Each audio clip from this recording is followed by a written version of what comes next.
ቅዱስ ገብርኤልን መልክ ድርሳን የሚደግም እሱን የሚያምን ሰው በዓሉን የሚያከብር ጊንጥ አይነድፈውም፣ እባብ በመርዙ አይነካውም፣ ዘንዶ ሊውጠው አይቻለውም፣ አንበሪ ሊውጠው አይቻልም። ቅዱስ ሚካኤል ህብስት የሚያቀብል ስንቅ አቀባይ፣ በጦርነት ጊዜ መዋኢ አሸናፊ፣ ሳያደማ የሚያሸንፍ ኃያል ነው። 185,000 የሰናክሬምን ወታደር ጋት ሙሉ የብርሃን ሰይፉን ቢያሳየው በቆሙበት አመድ እንዲሆኑ ያደርጋቸው ኃያል ስንቅ አቀባይ፣ በዚያውም ላይ ቸር ስንቅ የሚያቀብል እንኳን ለሰው እሳሩ ያለ ጊዜው እንዳይቆነጠስ ምሕረት የሚለምን ቸር አባት ነው። እነዚህ አሉልን።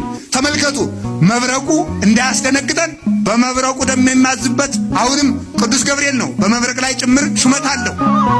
ምጥ ይጸናብናል ብሎ ሰው እንዳይጨነቅ ቅዱስ ሩፋኤል አለለት። ፀሐይ፣ ጨረቃ፣ ከዋክብት ደግሞ ረግፈው እንዳይጫኑን፣ ጨረቃም ደም እንዳትለብስ፣ ፀሐይም እንዳትጨልም ወይም በሐሩር እንዳታቃጥለን፣ ለዚህ ደግሞ በብርሃናት ላይ የተሾመው ቅዱስ ኡራኤል አለ።